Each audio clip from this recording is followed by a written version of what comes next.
Yeah. So how does the volume sound? Is this good? Yeah, it's perfect, I think. What do you think, Ronan? Are you happy? Yeah. Yeah, it could be slightly louder, could it? If you could, Slightly louder? yeah. Okay, I can make it louder if you want. That's Okay. whatever you want. Just tell me. I'll keep talking, and you can tell me when you think it's at the right level. How's that? This seems like a pretty good level from the bars I'm seeing. That's good. Yeah. All right. Good. Let's go with that. Super. Good. Excellent. Okay. Claire, I'm just going to send you across the link for the YouTube live. This is another one of my colleagues, Claire. There, Kevin. Hey, Claire. Good to meet you. Hi, Kevin. How are you? I'm doing well. Good. Good. You're going to incite us all now with your great thoughts and words, are you? Oh, well, that's a nice challenge. It's a nice challenge you're setting me, Claire. That's good. Well, we aim to please. Yes. I have two boys, so I'm always up for a challenge. Nice. Two teenage boys. Two teenage boys, so there's always a challenge of some description here. Yeah, very challenging.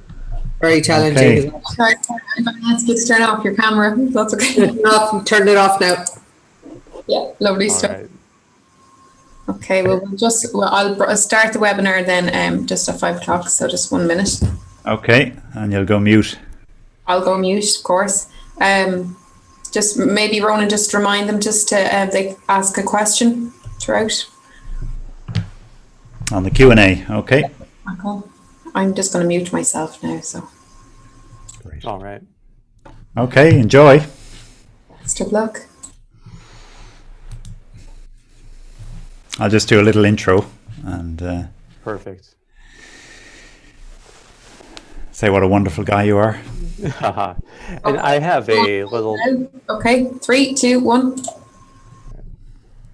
Welcome to our Timoney Leaders Series. My name is Ronan O'Farrell, the CEO of the Timoney Leadership Institute, and you're very welcome to our interview with Dr. Kevin Majors. Dr. Majors is a practicing psychiatrist based in Boston, and he's on the faculty of the Harvard Medical School, where he teaches psychiatrists in training. He's also the founder of Optimal Work, an organization which promotes a positive psychology of work and which helps individuals and leaders transform themselves day by day. Kevin is an author and hosts a weekly podcast called The Golden Hour, where he shares practical tools to challenge yourself to work at your best. And I'd highly recommend taking a look at that podcast, and you may find it as helpful in your work and personal life as indeed I do. So delighted to welcome you, Kevin, and thanks for joining us on the Timoney Leaders Series. Great to have you here. Great to be here, Ronan. Thanks so much for inviting me. So our theme is on how to grow through your leadership challenges. And maybe just before we delve into the discussion, if any of our listeners have questions or comments during the session, please do use the Q&A box at the bottom of your screen, and we'll try to get to some of those questions. You can even upvote for ones that you'd like to be asked. But well, Kevin, many of our listeners today are in leadership positions and have faced quite a unique set of challenges in both work and personal lives in the past year, and indeed stretching into this year. So I sense there's a general weariness and fatigue, which the latest lockdown has produced for many people, and our personal resilience is definitely being tested. So some of us are probably asking, how can I be more resilient? So maybe if I can ask you that question, what is resilience and how can we have more of it? Yeah, this is a big question in everyone's mind. How can the current challenges actually help us? How do you put them really to the best use? I think that it's a question of changing your relationship to challenge itself. Many times when we're facing challenges, we see that these challenges that keep recurring don't necessarily bring out the best in us. And I would encourage people listening to this to think about the challenge right now. One of the challenges you're facing that you think is bringing out the worst in you. Think of the challenge you're putting off, where you procrastinate the most. That challenge, I would say, is precisely where you're going to have the deepest growth in your character, in your skills, in your personal life and relationships, once you decide to, in a positive way, engage that challenge and then actively challenge yourself to grow in it. So resilience, I think, is really a new word for the old concept of fortitude. And fortitude really means facing up to challenges and thriving on them. And that means growing and learning and practicing as you approach challenge. And what if that challenge seems overwhelming in some way, an external challenge? I know, and you're right to say overwhelming and external in the very same breath, because when we're overwhelmed, it's a question of the location of the challenge. Where is it? Is it outside of you or inside of you? When the challenge is outside of you, it feels external to you, like something out there, and it takes away your energy. It's enervating and overwhelming. But within that, hidden within that challenge, there is something that you could get better at, something that would make that challenge easier and enjoyable and even meaningful. And that is what you have to locate and then actively challenge yourself in it. The moment you start actively challenging yourself to grow in whatever that thing is you've been avoiding, you no longer feel overwhelmed. When you're overwhelmed, the challenge in some way is imaginary for you. It's in your head still. But when you engage it, it's real and doable. So we just try to get people to not try when they feel overwhelmed, just to push their way through unthinkingly. Instead, pause and try to see what would it look like for me to engage this challenge at my very best. That is a key then to seeing a path, for this challenge to actually be good for you, and then you can embrace it. Okay. So are challenges then always a good thing for us? Growth is always a good thing, and challenges are the only way we grow. So if you went to a gym that didn't challenge you at all, there's nothing there that made your muscles actually flex, well, then there'd be no growth in that gym. So life is like a gym. And so, whatever seems to be the challenge you would complain most about and dread the most is precisely the best workout for you.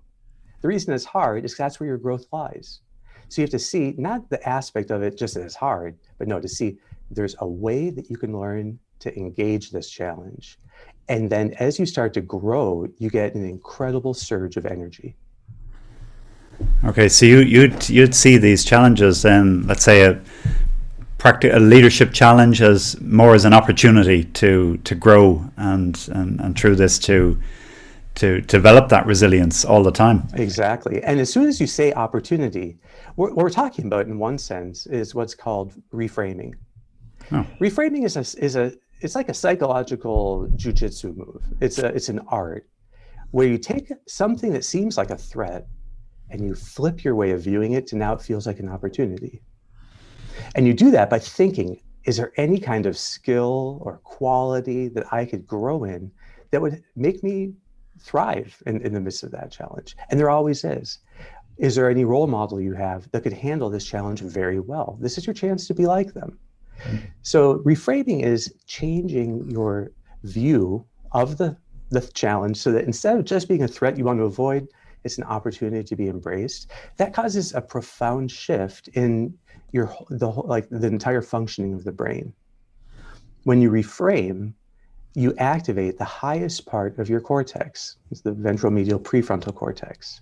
That allows you to engage reality in a new way, not just treating it as some rote thing that you've seen many times, and that you've avoided many times. Now it's like a new opportunity.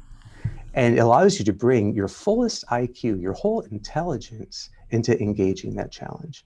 While you're seeing it as a threat, you actually get stuck in what we call threat mode.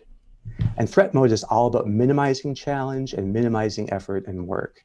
And that is not a place for a leader to thrive. Okay, which is kind of running away a bit from the challenge that's there and yes, hoping and it'll we go all away tend by to do itself. it. Yeah, we all tend to do it, and that's why the running away is understandable and it's automatic. The engaging, it needs to be intentional. It needs to be deliberate and reflective. Okay, and what advice would you have for leaders on helping others in their team to be more resilient? Perhaps they're facing the similar challenges, and can a leader help, or is this a journey that each person has to go on by themselves? I think that leaders are able to create a tone around them, and that tone can reflect their view of challenge, so that if the leader is is in threat mode and is trying to minimize challenges, he or she is going to be projecting a sense that the difficulties are obstacles, and people are going to end up complaining. I think the number one question for a leader to ask is there a culture of complaining in my office?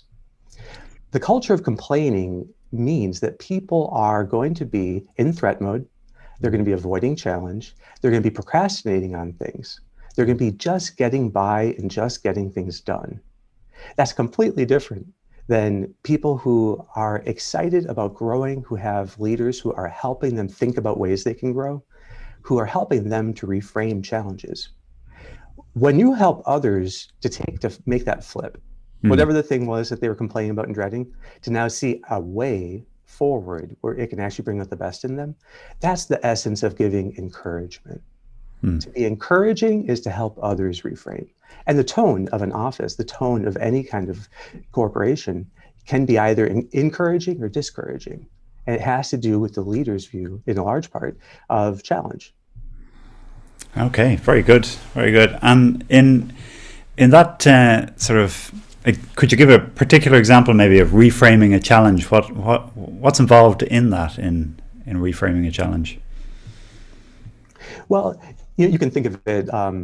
Think of a person who annoys you, and that you would dread having to be in a meeting with or dread having to work with. Okay, you could just then view that person as a threat. Maybe not like you're intimidated by the person, but just you would rather avoid them. And your avoidance of them becomes more and more just automatic. Okay, that person is giving you a unique chance to practice growing in the best and highest qualities. We call them ideals. So you could think, okay, maybe this person is giving me a chance to be, well, maybe they're a complainer, and so it's giving you a chance to learn how to be encouraging, to learn how to be understanding, to learn how to be cheerful, even with people who bother you.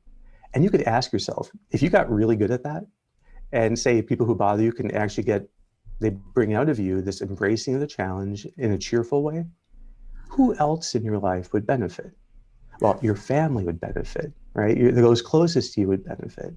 Wouldn't it be wonderful that even when you're tired and not looking forward to something, you could still respond in a positive, optimistic, cheerful way? So once you start looking at growing in ideals, finding ways to exercise patience, understanding, cheerfulness, then the very people who are hardest to deal with are they give you the best workout. They give you they're like the best gym you could have. And you could think, if I can handle this person, and if I can stay positive and cheerful, then I could do it anywhere. So whenever you're thinking about growing in ideals, you're really thinking about long-term growth versus short-term feeling good.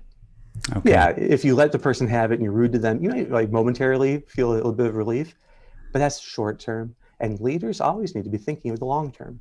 Long-term. And even in themselves, what's the best kind of long-term growth? And then you make the reframing even more secure by thinking of one practical skill you would then be growing in. And maybe the skill would be dealing with an annoying person, working on your tone of voice, and trying to talk to that person in the same tone that you would use with your friends. Okay, that's a wonderful skill to have. And it does make you patient with people, and it helps you with your family too. And now you have a concrete way of practicing it, and you can look forward to the next meeting with that person saying, I know exactly what I'm going to practice. Now the challenge has moved to be within you. You are actively challenging yourself, and in a way, the worse the person is, the better. because it's just going to give you better practice. And you know you've reframed something if now you can say, the harder it is, the better, bring it on. Okay, so bring on the challenges. Yes. Okay, Exactly. okay, very good, very good. And that's the deepest essence of resilience, that the challenges bring out the best in you. At that point, you become what we call anti-fragile. An anti-fragile system, Nassim Taleb has the wonderful book on this, is a system that gets stronger under stress. And that has to do with humans are anti-fragile if they continually have this positive way of reframing challenges as opportunities to grow. And it naturally means improving how you work, getting better at what you do, but that according to even higher ideals. Ideals are really the long-term growth in your character and organization. Okay, very good. Yeah, well, that certainly resonates. And in optimal work, I know this comes up in terms of a practical approach to the tasks at hand, to the goals ahead in the coming day, how you might approach your work. Yeah. What can you tell us a little bit more about that and how that might tie in with what you've just been talking about? Yeah, so if you really want to get good at something, you need to practice it frequently. Let's say that a person is nervous about speaking in public and doing things. Well, if that person does it every 2 years, it's hard to get better at it. Mm-hmm.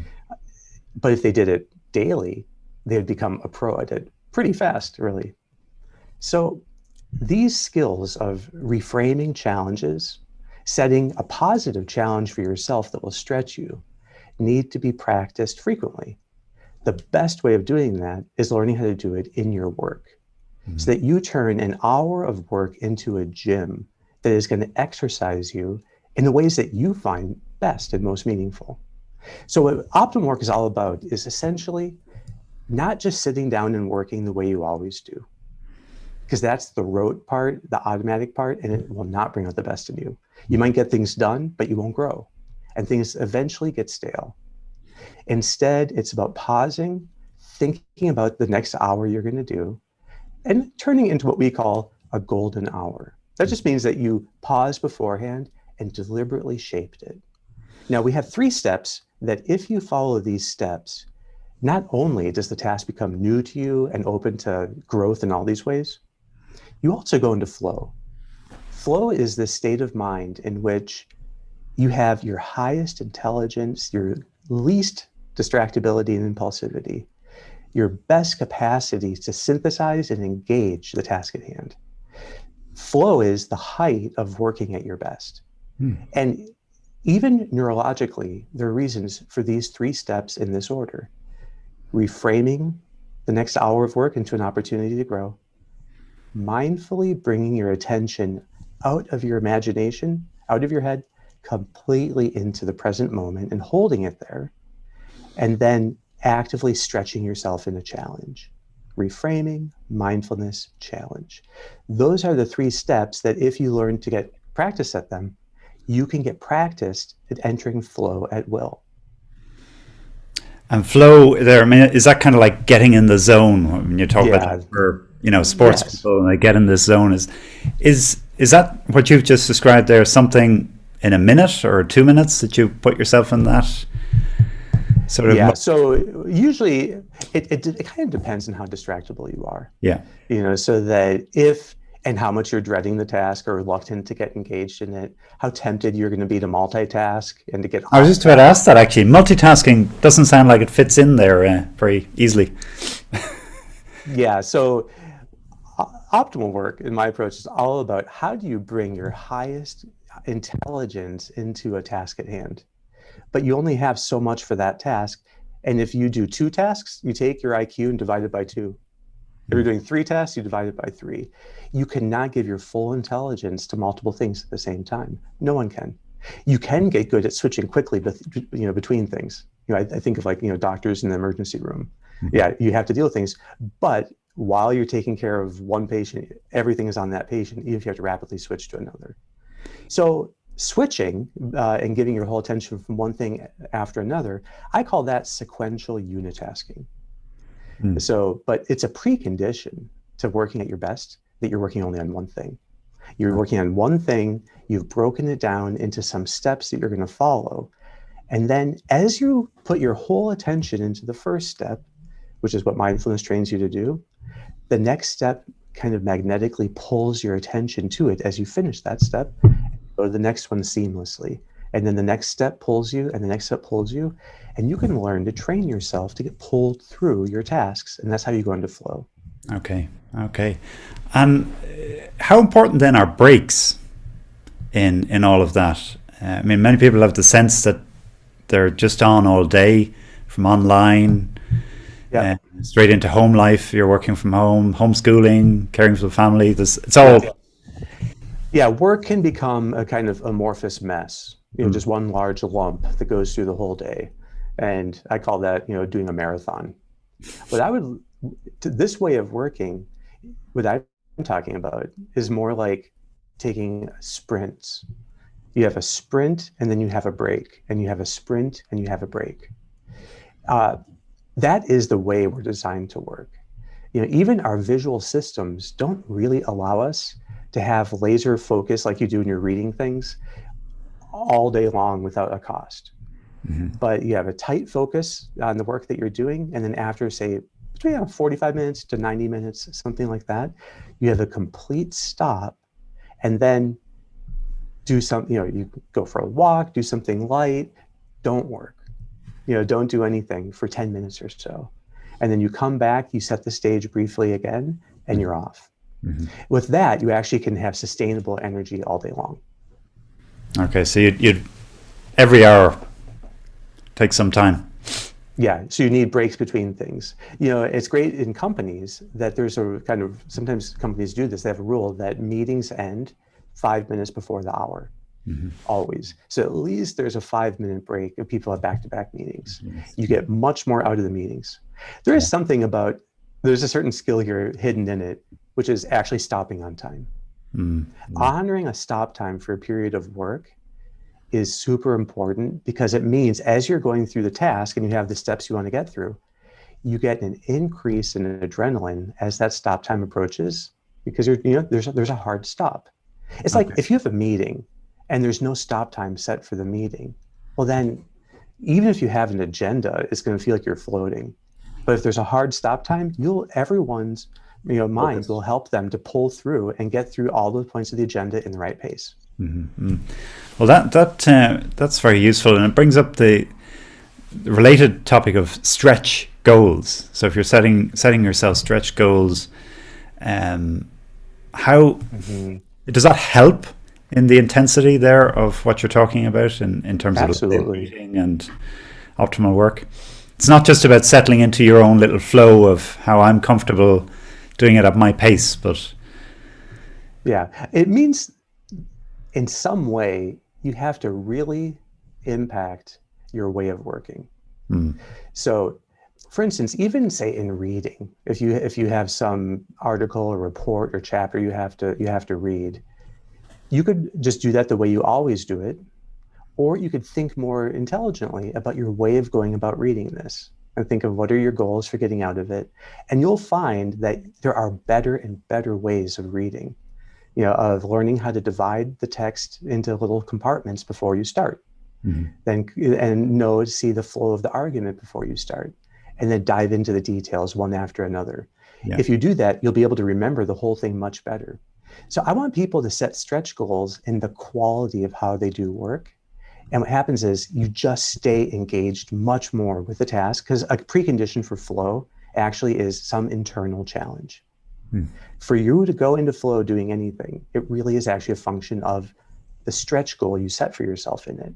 The better you hit the sweet spot of the stretch, and that can't be ridiculous, it can't be something that is totally beyond you, there's a sweet spot.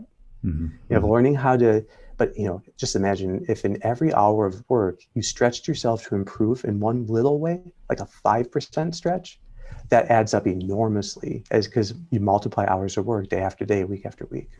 Yeah, very good, very good. The stretch actually is what sets how much you grow, in any task. Just like if you're going to the gym, the stretch goal you set with the weights you're going to do or how fast you're going to run, that actually determines then how much you grow in it. So if you want to grow in your work, you need to have a deliberate stretch quality is best. Quantity can suffice if you can't think of, if you can't think of a quality goal. Yeah. Okay. And having a time limit, obviously, as well. So not just the never ending out. Whenever I get to the end, I'll finish. You set a goal on it. Yeah. Very good. Yeah, and then you take a break and you just pick up where you left off.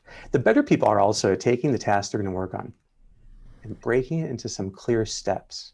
The easier it is to come back to it, the easier it is to stop on time and then to restart it. And the easier it is to also make good use of small blocks of time when they have them. Okay. To put the first real skill of order, if you're going to do something, you could think of paying taxes. Okay, I have to do this. Maybe in procrastinating it. And the more you put it off, the more like a heavy lump it seems, and it actually puts you into threat mode. Anytime you procrastinate, it puts you into threat mode. Well, what you need to do is just break it into smaller steps. Even write it out. Take a notebook or use Optimal Work and break it down into smaller steps.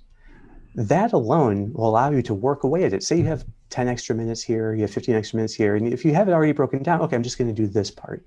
I'm just going to reconcile my accounts. I'm just going to go and categorize Quicken. And you do it bit by bit, and then you find, wow, you've actually done a great deal, even maybe not even setting aside a time to do it.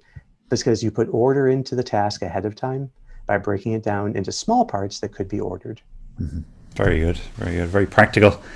Well, just one of the things that usurps a lot of people, including leaders, is the whole area of distractions. So for some, it's been exacerbated by working from home and additional distractions on top of the normal ones.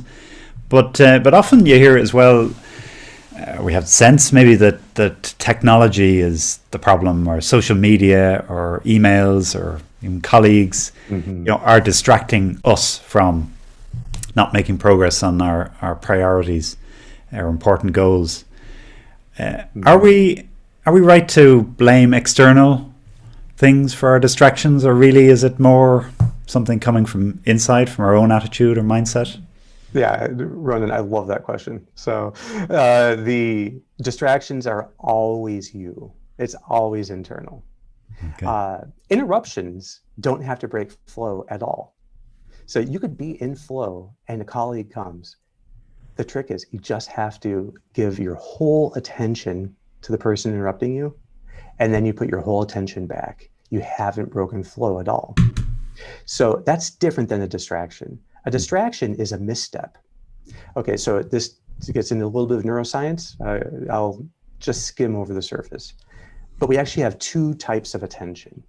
It's like a front brain attention and a back brain attention. The front brain attention is task attention, and it's what you use when you're in flow. It's what you're conscious of using when you're in flow. The background attention is always predicting what is going to come next. And as it gets that prediction closer and closer, you start to feel your task attention getting magnetically pulled to that predicted task. As long as you lay out the steps of a task you're going to work on in advance, your background attention knows what to predict. And so it can more easily pull you through those steps. The more you've set a little bit of a perimeter around your work, put your phone on do not disturb maybe, or close out the programs you don't need, turn out, shut the email and social media programs, so that you're kind of signaling to your predictor, hey, don't predict that, I'm not going to do it. You have to shape your predictive attention, and you do that by setting a perimeter and laying out steps. Then it knows how to make the right prediction for what to do next, and you feel yourself get magnetically pulled to that next step. But if it doesn't know, let's say you have sticky notes all around your screen reminding you of things, well, your predictive attention is going to wonder, where's he going next? What's he going to do? Oh, here's a sticky note, and you're going to be distracted by it. If you have anything on your desk, your predictive attention is going to be, oh, that must be contenders for this next hour of work, and you'll get pulled to them. Clear the desk, no sticky notes. Have just the thing you're going to work on in front of you to make the job easier for your predictor. Then, because a distraction simply is a misprediction. It thought there was something else that you wanted to do. And why did it think that? Because you trained it that way. You trained it that, for instance, if you get frustrated or stuck on the step, oh, that means it's time for Facebook. Oh, that means it's time for this. And then you get magnetically pulled to that other thing. But it's totally trainable. It's you. So it's a large part of your intelligence, actually, is what's happening in the background. So you just have to give it an easy job. close things out, set the stage clearly for what you want to do, have the steps laid out, and just kind of have a goal you're trying to get to, and then it finds it easy. So what the challenge does actually is it kind of tells your predictive attention what you're trying to attain. That way, just like if you start a meeting and you have an agenda and a stop time, now the predictive attention of everyone in the room knows what's to be attained. And then it works to pull everyone together, each person's attention. So this is interesting, very interesting neuroscience, but it's super practical. Super practical. Once you learn how to train your predictive attention by putting order into the task, then you get continual intensity. I heard you talking at some point about the opposite of distraction maybe being traction. Being pulled towards what you want to achieve, rather than distraction is taking you away from that, which is I thought was good, very good. Exactly. Idea. No, traction comes from just having broken things down in advance. So you have a clear strategy, and then you get traction, and you get eventually momentum, and that's what actually flow is. Flow is when you have that momentum in the task. If you get slippage and you just don't know where to go, okay, you just need to re-strategize. And there is something sometimes people can have in work where it's hard to lay out the steps in advance. Then it's more important that you have a sense of the ultimate place you want to get in this. Because maybe the way you were trying to go isn't the best way. And sometimes you can feel like you're in a cloud of unknowing. Yeah. But you just have to make sure you have a sense of what's the right direction. It's like, being stuck in a cloud in a mountain. At least need to keep feeling your way through until you find a clear path up. Very good, very good. Well, one of the, just to move on a little bit to one of the purposes of Timoney Leadership Institute is help people prioritize people over projects, over things, and first of all, leaders themselves and their own self-awareness and those that they're working with. But what would you say is the pursuit of outcomes in our work, particularly as leaders, is a very important fact of life. It's there. What role does that play in setting priorities and how that relates to prioritizing people? Yeah, no, it's a super important question. I can only give a brief outline here of an answer. There is actually a podcast on this, that I have in the golden hour, or on YouTube. You just look up the channel for Optimal Work, and I think it's called Putting People Over Projects. So, and you think of these two categories, people and projects, and then think of ends and means. If you turn outcomes, the project, into an end, then people become means, and you're just using them. But if people are your end, then the outcomes are just means of serving them. That fits, because outcomes are actually only means to an end. The end is actually the people. It could be yourself, your own growth. It can be your family and how you are better able to be with them because you worked well through the day. It can be your coworkers, the clients, customers, but people are actually the only real ends that we confront in work. Everything else is a means. And so you can be flexible then, with outcomes, because really, ultimately, it's about the people. If you turn outcomes into ends in themselves, they become rigid, and then people don't really fit. And you end up just doing things to accomplish them, which is just to get them done, which means essentially no meaning anymore. No humanity, no real human value in it. And so it's an impoverished way of working, just getting things done. Even just think of even if you're thinking of, say you have to tell a loved one, something, you really feel you have to say something to them.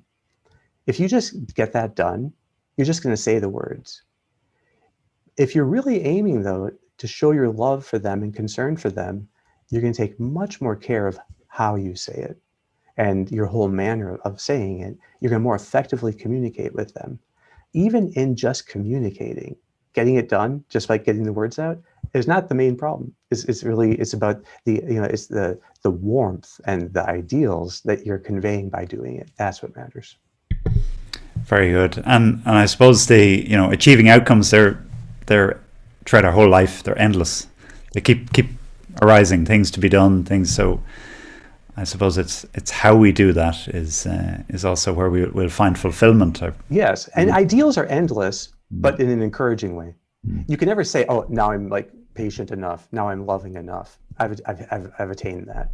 No, it's always, that there's deeper and deeper ways of growing in wisdom and prudence and understanding all these things.